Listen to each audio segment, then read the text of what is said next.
Bismillahirrahmanirrahim. Hajar Aswad merupakan sebuah batu yang diyakini oleh umat Islam berasal dari surga dan pertama kali ditemukan oleh Nabi Ismail, dan yang meletakkannya adalah Nabi Ibrahim. Dahulu kala batu ini memiliki sinar yang terang dan dapat menerangi seluruh jazirah Arab. Namun semakin lama sinarnya semakin meredup dan hingga akhirnya sekarang berwarna hitam. Benarkah itu adalah pancaran dosa dari umat manusia? Inilah kisah-kisah mengenai batu Hajar Aswad yang dirangkum oleh tim Top Files.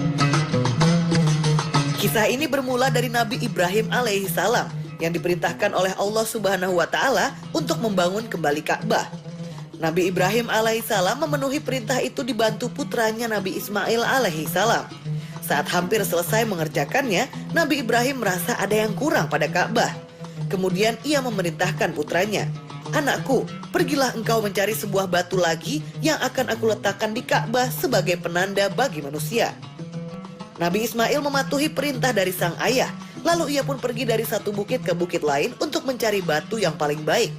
Ketika sedang mencari, malaikat Jibril datang pada Nabi Ismail dan memberikan sebuah batu yang cantik.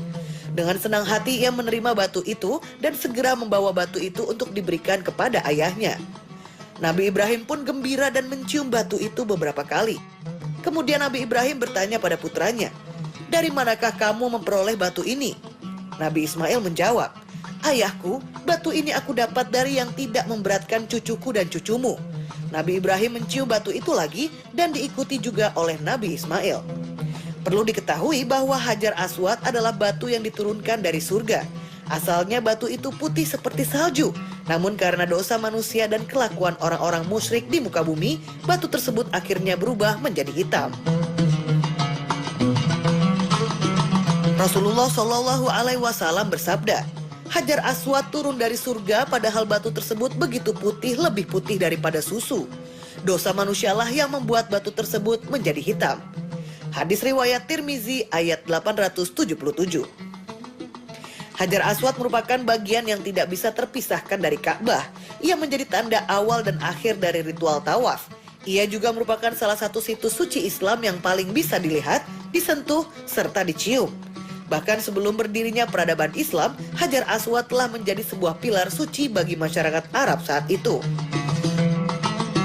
Hajar Aswad dahulu berbentuk satu bongkahan. Namun setelah terjadinya penjarahan yang terjadi pada tahun 317 Hijriah, pada masa pemerintahan Al-Kahir Billah Muhammad bin Al-Mu'tadid dengan cara mencongkel dari tempatnya, Hajar Aswad kini menjadi 8 bongkahan kecil. Batu yang berwarna hitam ini berada di sisi selatan Ka'bah. Namun hebatnya, pecahan tersebut tetap tersusun rapi pada tempatnya sekarang.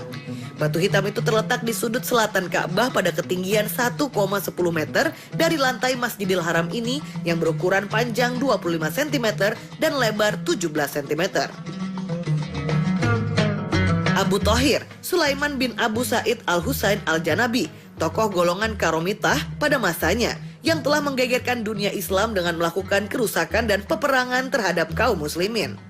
Setelah Mekah dikuasai oleh suku Karomitah, di bawah pimpinan Abu Thohir, mereka membantai 1.700 orang di Masjidil Haram. Sebagian bergelantungan di Ka'bah, kemudian mereka memenuhi sumur Zam-Zam dengan mayat-mayat. Mereka merampas harta orang-orang. Dia juga memerintahkan agar pintu Ka'bah dicopot dan melepas kiswahnya.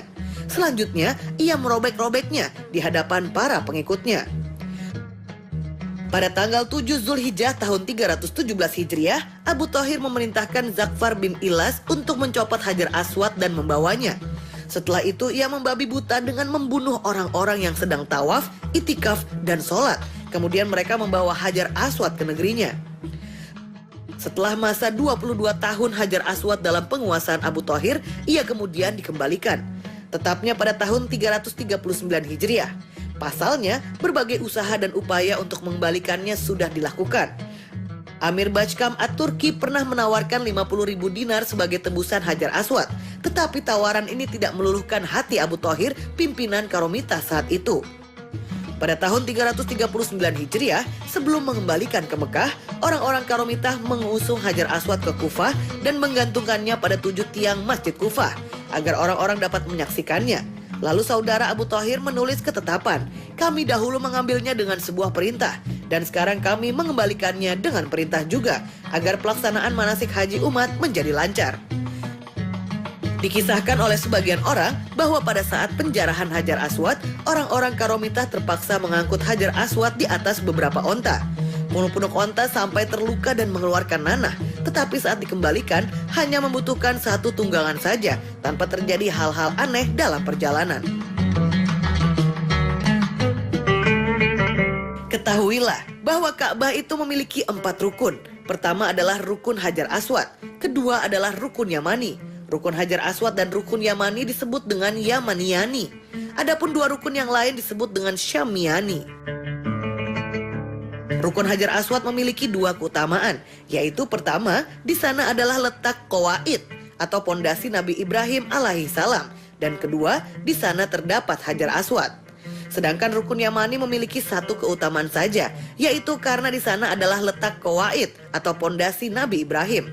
Sedangkan di rukun yang lainnya tidak ada salah satu dari 2 keutamaan tadi. Oleh karena itu, Hajar Aswad dikhususkan 2 hal, yaitu mengusap dan menciumnya, karena rukun tersebut memiliki 2 keutamaan tadi. Sedangkan rukun Yamani disyariatkan untuk mengusapnya dan tidak menciumnya, karena rukun tersebut hanya memiliki 1 keutamaan. Sedangkan rukun yang lainnya tidak dicium dan tidak diusap. Ketika Rasulullah berusia 35 tahun, beliau belum diangkat oleh Allah Subhanahu wa Ta'ala sebagai seorang nabi. Waktu itu kota Makkah dilanda banjir besar yang meluap sampai ke Masjidil Haram. Orang-orang Quraisy menjadi khawatir banjir ini akan dapat meruntuhkan Ka'bah. Selain itu, bangunan Ka'bah dulunya belumlah beratap, tingginya pun hanya 9 hasta. Ini menyebabkan orang begitu mudah untuk memanjatnya dan mencuri barang-barang berharga yang ada di dalamnya. Oleh karena itu, bangsa Quraisy akhirnya sepakat untuk memperbaiki bangunan Ka'bah tersebut dengan terlebih dahulu merobohkannya. Ketika pembangunan sudah sampai ke bagian Hajar Aswad, bangsa Quraisy berselisih tentang siapa yang akan mendapatkan kehormatan untuk meletakkan Hajar Aswad ke tempatnya semula. Mereka berselisih sampai 4 atau 5 hari. Perselisihan ini bahkan hampir menyebabkan pertumpahan darah. Abu Umayyah bin Al-Mughirah Al-Makhzumi kemudian memberikan saran kepada mereka agar menyerahkan keputusan kepada orang yang pertama kali lewat pintu masjid. Bangsa Quraisy pun menyetujui ide ini. Allah Subhanahu wa Ta'ala kemudian menakdirkan bahwa orang yang pertama kali lewat pintu masjid adalah Rasulullah Shallallahu Alaihi Wasallam. Orang-orang Quraisy pun ridho dengan diri beliau sebagai penentu keputusan dalam permasalahan tersebut. Rasulullah pun kemudian menyarankan suatu jalan keluar yang sebelumnya tidak terpikirkan oleh mereka. Beliau mengambil selembar selendang, kemudian Hajar Aswad itu diletakkan di tengah-tengah selendang tersebut. Beliau lalu meminta seluruh pemuka kabilah yang berselisih untuk memegang ujung-ujung selendang itu. Mereka pun kemudian mengangkat Hajar Aswad bersama-sama. Setelah mendekati tempatnya, Rasulullah Shallallahu Alaihi Wasallam yang kemudian meletakkan Hajar Aswad tersebut. Ini merupakan jalan keluar yang terbaik. Seluruh kabilah setuju dan meridhoi jalan keluar ini. Mereka pun tidak jadi untuk saling menumpahkan darah. Itulah tadi kisah-kisah mengenai batu Hajar Aswad dalam penguasaan Abu Thahir. Ia kemudian dikembalikan. Tetapnya pada tahun 339 Hijriah. Pasalnya, berbagai usaha dan upaya untuk mengembalikannya sudah dilakukan. Amir Bajkam At-Turki pernah menawarkan 50.000 dinar sebagai tebusan Hajar Aswad. Tetapi tawaran ini tidak meluluhkan hati Abu Thahir, pimpinan Karomitah saat itu.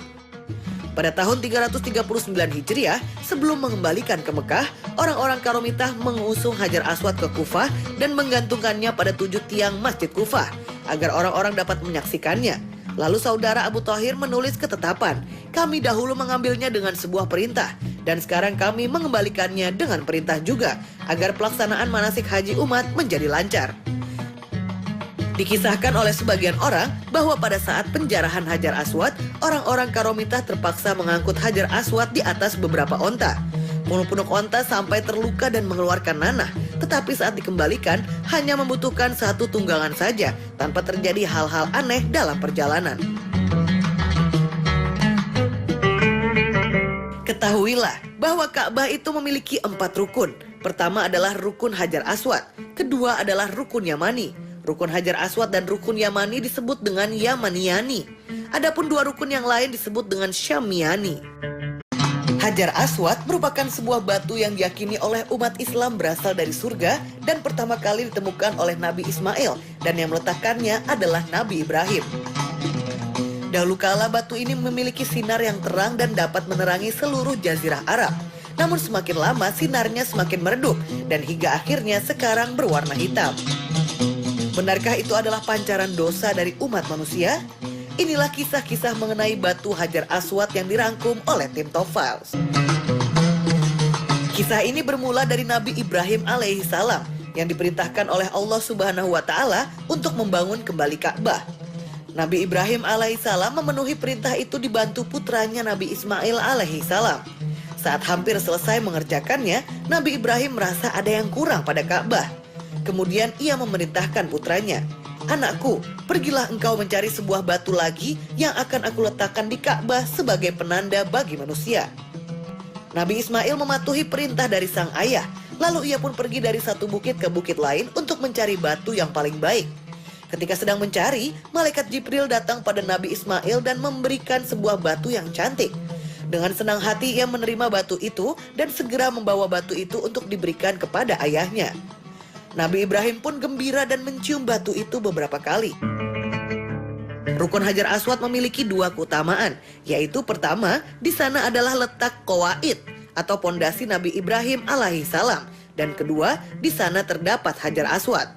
Sedangkan rukun Yamani memiliki satu keutamaan saja, yaitu karena di sana adalah letak qawaid atau pondasi Nabi Ibrahim.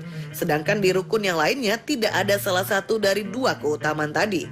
Oleh karena itu, Hajar Aswad dikhususkan dua hal, yaitu mengusap dan menciumnya, karena rukun tersebut memiliki dua keutamaan tadi. Sedangkan rukun Yamani disyariatkan untuk mengusapnya dan tidak menciumnya, karena rukun tersebut hanya memiliki satu keutamaan. Sedangkan rukun yang lainnya tidak dicium dan tidak diusap. Ketika Rasulullah berusia 35 tahun, beliau belum diangkat oleh Allah Subhanahu wa Ta'ala sebagai seorang nabi. Waktu itu kota Makkah dilanda banjir besar yang meluap sampai ke Masjidil Haram. Orang-orang Quraisy menjadi khawatir banjir ini akan dapat meruntuhkan Ka'bah. Selain itu, bangunan Ka'bah dulunya belumlah beratap, tingginya pun hanya 9 hasta. Ini menyebabkan orang begitu mudah untuk memanjatnya dan mencuri barang-barang berharga yang ada di dalamnya. Oleh karena itu, bangsa Quraisy akhirnya sepakat untuk memperbaiki bangunan Ka'bah tersebut dengan terlebih dahulu merobohkannya. Ketika pembangunan, kemudian Nabi Ibrahim bertanya pada putranya, "Dari manakah kamu memperoleh batu ini?" Nabi Ismail menjawab, "Ayahku, batu ini aku dapat dari yang tidak memberatkan cucuku dan cucumu." Nabi Ibrahim mencium batu itu lagi dan diikuti juga oleh Nabi Ismail. Perlu diketahui bahwa Hajar Aswad adalah batu yang diturunkan dari surga. Asalnya batu itu putih seperti salju, namun karena dosa manusia dan kelakuan orang-orang musyrik di muka bumi, batu tersebut akhirnya berubah menjadi hitam. Rasulullah Shallallahu Alaihi Wasallam bersabda, "Hajar Aswad turun dari surga, padahal batu tersebut begitu putih, lebih putih daripada susu. Dosa manusialah yang membuat batu tersebut menjadi hitam." Hadis riwayat Tirmizi ayat 877. Hajar Aswad merupakan bagian yang tidak bisa terpisahkan dari Ka'bah. Ia menjadi tanda awal dan akhir dari ritual tawaf. Ia juga merupakan salah satu situs suci Islam yang paling bisa dilihat, disentuh, serta dicium. Bahkan sebelum berdirinya peradaban Islam, Hajar Aswad telah menjadi sebuah pilar suci bagi masyarakat Arab saat itu. Hajar Aswad dahulu berbentuk satu bongkahan. Namun setelah terjadinya penjarahan yang terjadi pada tahun 317 Hijriah, pada masa pemerintahan Al-Kahir Billah Muhammad bin Al-Mu'tadid dengan cara mencongkel dari tempatnya, Hajar Aswad kini menjadi 8 bongkahan kecil. Batu yang berwarna hitam ini berada di sisi selatan Ka'bah. Namun hebatnya, pecahan tersebut tetap tersusun rapi pada tempatnya sekarang. Batu hitam itu terletak di sudut selatan Ka'bah pada ketinggian 1,10 meter dari lantai Masjidil Haram ini yang berukuran panjang 25 cm dan lebar 17 cm. Abu Thahir, Sulaiman bin Abu Sa'id Al-Husain Al-Janabi, tokoh golongan Karomitah pada masanya yang telah menggegerkan dunia Islam dengan melakukan kerusakan dan peperangan terhadap kaum muslimin. Setelah Mekah dikuasai oleh suku Karomitah, di bawah pimpinan Abu Thohir, mereka membantai 1.700 orang di Masjidil Haram. Sebagian bergelantungan di Ka'bah, kemudian mereka memenuhi sumur Zam-Zam dengan mayat-mayat. Mereka merampas harta orang-orang. Dia juga memerintahkan agar pintu Ka'bah dicopot dan melepas kiswahnya. Selanjutnya, ia merobek-robeknya di hadapan para pengikutnya. Pada tanggal 7 Zulhijjah tahun 317 Hijriah, Abu Thohir memerintahkan Zafar bin Ilas untuk mencopot Hajar Aswad dan membawanya. Setelah itu ia membabi buta dengan membunuh orang-orang yang sedang tawaf, itikaf, dan sholat. Kemudian mereka membawa Hajar Aswad ke negerinya. Setelah masa